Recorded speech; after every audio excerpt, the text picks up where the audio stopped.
Knowledge ایک الگ چیز ہے، معلومات تو غیر مسلم کو ہم سے زیادہ ہیں۔ دیکھو باپ اگر بیٹے کو یہ بتانا چاہے کہ یہ نالج دینا چاہے کہ میں تمہارا ابا ہوں، نالج، تو اس کے لیے ایک دفعہ بتا دینا کافی ہے۔ جب بچہ تھوڑی تھوڑی سمجھ آتی ہے نا تو اس کو بتا دیا جاتا ہے یہ ابو ہیں اور یہ کون ہے؟ امی۔ کمپلیٹ ہو گئی نا اس کی نالج۔ پوری زندگی اب دوبارہ بتانے کی ضرورت ہے؟ بالکل بھی ضرورت نہیں ہے۔ بچے کو پتا چل گیا یہ ابا ہیں اور یہ اما ہیں، بس۔ لیکن باپ اور باپ سے جتنے ریلیٹیوز ہیں، میرا خیال ہے ہزاروں دفعہ موت تک، بلکہ مرنے کے بعد بھی، ابا کے مرنے کے بعد بھی بچے کو بتاتے رہتے ہیں یہ کون تھے تمہارے ابا، اگر بچہ ابا کے حقوق ادا نہیں کر رہا ہوتا۔ دیکھو بچے کو بتا دیا یہ آپ کے ابا ہیں، بچے کو سمجھ میں آ گیا یہ ابو ہیں اور یہ کون ہیں؟ کیونکہ بچہ اسلامی ملک میں پیدا ہوا ہے، اس کو پتا ہے سب کے ابو ہوتے ہیں، تو ہمارے بھی ایک عدد ابو ہوں گے۔ بعض لوگوں میں نہیں ہے، وہ اس کو اتنی سیریس نہیں لیتے، ابو کہتے ہیں بس ہیں، کوئی بھی ہیں، بغیر ابو کے پیدا نہیں ہوتا انسان۔ کون ہے؟ چھوڑو اس بحث میں پڑھنے کی بالکل بھی ضرورت نہیں، یہ امی ہیں بس۔ اور بعض جگہوں پر تو یہ بھی اب ختم ہو گیا، امی کا بھی سیٹ اپ ختم ہو گیا۔ فارموں میں جیسے بکرے پلتے ہیں نا، ایسے ان ترقی یافتہ کنٹریز میں بچے پل رہے ہیں جن کو آپ سمجھتے ہو کہ تہذیب کی انتہا کو پہنچے ہوئے ہیں۔ ہمیں تہذیب ان سے سیکھنی چاہیے۔ عورتوں کے حقوق ہمیں یہ بتائیں گے، بچوں کے حقوق ہمیں یہ بتائیں گے۔ لوگ کہتے ہیں نا تم مولویوں سے جا کے پوچھ رہے ہو کہ عورتوں کے کیا حقوق ہیں، اسلام سے پوچھ رہے ہو، تمہیں گورا بتائے گا عورتوں کے کیا حقوق ہیں۔ گورا 5 روپے خرچ نہیں کرتا عورت کے اوپر، وہ تمہیں بتائے گا عورت کے حقوق کیا ہیں۔ 5 روپے پوری زندگی اپنی بیوی پہ خرچ کر لے۔ اور ہمارے یہاں کیا ہو رہا ہے، لوگوں کی کالز آتی ہیں، بیگم کو مالدیپ گھما کے لے آیا، ملیشیا کی سیر کرا دی، پھر بھی ناشکری کر رہی ہے، اپنے خرچے پہ کرائی میاں نے، لٹا دیتا ہے ساری دنیا اس کے اوپر، پھر بھی زبان سے شکر کے الفاظ کے لیے مرد ترستا ہے کہ منہ سے کوئی پھوٹے منہ بیگم شکر ادا کر دے، ماشاءاللہ جی بہت اچھی جگہ شادی ہو گئی میری، اس کے بچوں کو بھی پال رہا ہے، اس کے ذمہ داری نبھاتا ہے اپنی۔ لیکن جہاں میاں بیوی میں علیحدگی ہوئی، پھر دیکھو آپ پھر ہوتا کیا ہے۔ خیر میں ان ٹاپک پہ زیادہ نہیں جاؤں گا، ابھی پھر میٹر شارٹ ہونے لگتا ہے۔ عورت ذلیل کر دیتی ہے مرد کو ساری دنیا کے سامنے، مرد کی زبان بند رہتی ہے، اور عورت کا جھوٹ بھی مرد بڑے شوق سے سنتے ہیں کہ بالکل صحیح کہہ رہی ہے، ہائے ہائے ہائے ہائے بیچاری پہ بہت کیا ہوا ہے، ظلم ہوا ہے۔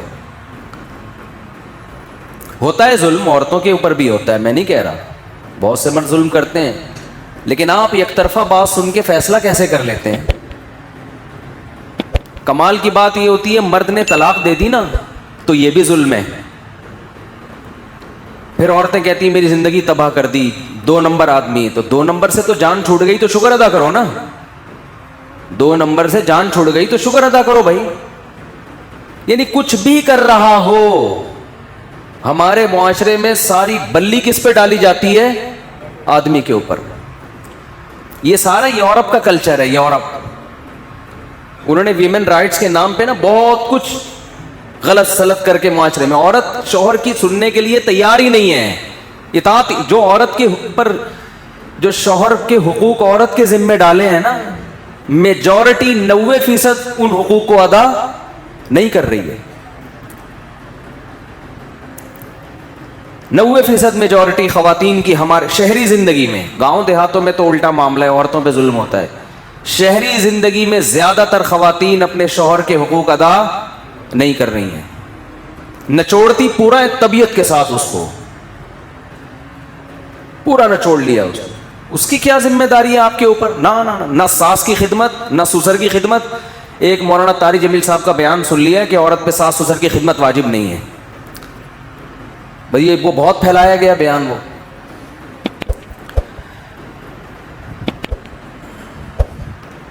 گھر میں جب کوئی بوڑھا ہوتا ہے نا, کوئی بھی, اس کی خدمت سب پہ واجب ہوتی ہے, سمجھ رہے ہیں؟ مولانا کے بیان کا مطلب ہے قانونی لحاظ سے, عدالتی لحاظ سے کچھ چیزیں قانون کی زد میں نہیں آتی ہیں, اخلاقیات میں وہ آتی ہیں لازمی. قانونی طور پر تو مرد اگر کما کے گھر جائے, بیوی سے بولے چائے بنا کے دو مجھے, بیوی نہ بنا کے دے تو عدالت میں کیس تھوڑی کر سکتا ہے وہ. لیکن اس کی ذمہ داری ہے بھائی, وہ تھکا ہوا آیا ہے, وہ تمہارے لیے کما, گیس کا بل وہ دے رہا ہے, بجلی کا بل وہ دے رہا ہے, بچوں کی اسکول کی فیسیں وہ بھر رہا ہے, تم یہاں پیڑے کھانے کے لیے آئی ہو یہاں پہ کیا؟ تو لبرل, اتنا زیادہ یہ لبرلزم نے ہماری عورتوں کو باغی بنا دیا ہے مردوں کا, اس کا نتیجہ عورت کو نقصان کی صورت میں ظاہر ہوگا. یہ ذہن میں رکھیں, اس کا مرد کو نقصان نہیں ہوگا. نقصان کس کو ہوگا؟ طلاقیں دے دے کے مرد عیاشی میں آئے گا, عورت کا بیڑا غرق. میں مانتا ہوں مرد بھی ظالم ہے, ایسا نہیں ہے کہ یک طرفہ معاملہ ہے, لیکن مردوں کے ظلم فوراً ٹریس ہو جاتا ہے. بھائی نان نفقہ ادا کر رہا ہے, نہیں کر رہا, اس کا مطلب ظالم ہے. ہیں ایسے لوگ, بے تحاشا مارتا پیٹتا ہے, ظالم ہے. اس کا تو حل ہے نا, اس سے علیحدگی اختیار کی جائے. اس کا کیا حل ہے بیچارے کا؟ عورت پہ ظلم ہو رہا ہو, حل ہے بھائی علیحدگی اختیار کرو اس سے. اس کمبخت پہ ظلم ہو رہا ہے, اس کا کائنات میں کسی کے پاس کوئی حل نہیں ہے. آئی بات سمجھ میں؟ کیونکہ عورت اگر اس کی عزت کا جنازہ نکال رہی ہے, جو بھی کرے اس کے ساتھ, مرد کے پاس کوئی آپشن نہیں ہے. آپ کہہ سکتے ہیں وہ بھی طلاق دے سکتا ہے, نہیں دے سکتا, کیونکہ اگر وہ ڈیورس دے گا, عورت عدالت میں جا کے اس کو ایسا ناچ نچائے گی کہ آپ کی سوچ ہوگی, وہ کہے گا میں جان سے مار دیتا, اچھا تھا میں نے طلاق کیوں دی. جائز نہیں, حرام ہے جان سے مارنا. لیکن وہ یہ سوچے گا کہ بچے بھی ہاتھ سے گئے. آئی بات سمجھ, سارا خرچہ کس پہ ڈال دیا؟ میاں پہ. اور عزت الگ گئی, کیونکہ وہ آپ کے دوستوں کو فون کر کر کے جب بتائے گی میرا میاں ایسا, سارے دوست بھی اس کی سائڈ لیں گے. سمجھ رہے ہو نا؟ سارا وہ میڈیا پہ جا کے جب آپ کو ذلیل کرے گی تو ساری دنیا کس کا ساتھ دے گی؟ اس کا ساتھ دے گی. یہ ہو رہا ہے معاشرے میں. تو بیلنس ہونا چاہیے. ہمارے معاشرے میں بیلنس نہیں ہے, اعتدال نہیں ہے. جو ادھر کو جاتے ہیں عورت کے حقوق پہ, وہ ادھر ہی چلے جاتے ہیں, اس کو مرد کو بالکل ہی نظر انداز کر دیتے ہیں. دونوں کے حقوق ہیں اسلام میں. وَلَهُنَّ مِثْلُ الَّذِي عَلَيْهِنَّ بِالْمَعْرُوفِ. قرآن کہتا ہے کہ جتنا عورت کی ذمہ داری اللہ نے رکھی ہے, اتنی ہی مرد کی بھی رکھی ہے. جو اپنے حقوق کو ادا نہیں کرے گا اس سے پورا پورا سوال ہوگا. لیکن حقوق پوچھیں تو صحیح ہیں کیا, یہ تو پوچھیں پہلے, یہ تو طے کرو کہ ہیں کیا حقوق. گیس بجلی کا بل کمبخت نے دے دیا, وہ کمبخت آپ کے بچوں کی اسکولوں کی ساری فیسیں اٹھا رہا ہے, وہ الو کا پٹھا, معذرت کے ساتھ, بہت معذرت کے ساتھ, جتنے بھی یہاں بیٹھے ہوئے ان سے, وہ ناشتہ دے رہے تمہیں, دوپہر کے کھانے کا انتظام کیا ہوا ہے, شام کے کھانے کا انتظام کیا ہوا ہے. بس کرو نا, اور کیا چاہیے, اور کیا چاہیے. یورپ جا کے دیکھو, وہ آدھا میاں کما رہا ہے, آدھا بیوی کما رہی ہے. پھر یہ اضافی غریبی ہیں, جیب خرچی بھی دینی چاہیے. اخلاقی لحاظ سے فرض بنتا ہے کہ بیوی کو کچھ پاکٹ منی دی جائے. سب دیتے ہیں, ہم بھی دیتے ہیں, آپ بھی دیتے ہوں گے. نہیں دو تو یہ ضروری بولو نہیں ہے.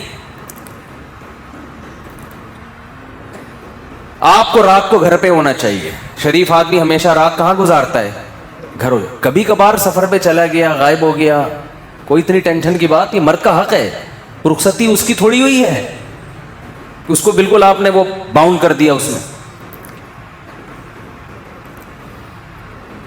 اس کو یہ حق ہے کہ آپ کا موبائل چیک کرے, وہ کہ کس سے بات کر رہی تھی. اس کو یہ حق ہے کہ Facebook I D check کرے. وہ آپ رخصتی ہو کے اس کے گھر میں آ کے باؤنڈ ہوئی ہو, پابند ہوئی ہو آپ.